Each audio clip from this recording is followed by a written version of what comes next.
Mengawali pagelaran Makassar International Egg Festival and Forum 2018 atau yang lebih dikenal dengan Festival F8, Wali Kota Makassar Muhammad Ramdan Pumanto melakukan presentase mengenai 10 investasi terbaik Kota Makassar di hadapan Duta Besar Negara-Negara Sahabat Indonesia dan para konsulat jenderal di Macora Ballroom Hotel The Rindra pada Rabu 10 Oktober 2018.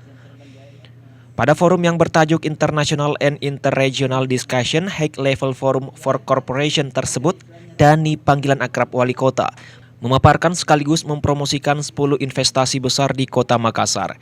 Di antaranya Makassar Sombere and Smart City Hall, The Master, Sombere Makassar LRT, Grand Parking Garasi, Balang Tonjong Legacy Day Resort, Talo River Eco Town, Makassar Wasted Energy, City Fiber Optic Network, Sumbo Opu Double Decker City Walk, and Integrated City Toll Road.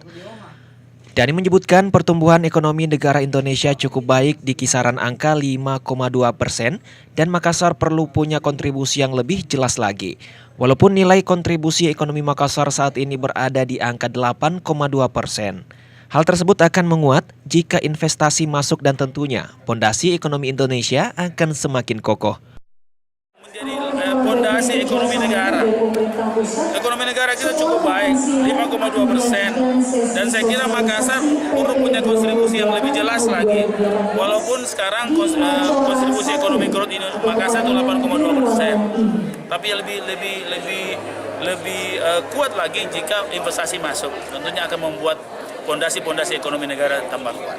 Itu alasan utama dalam posisi Makassar terhadap Indonesia.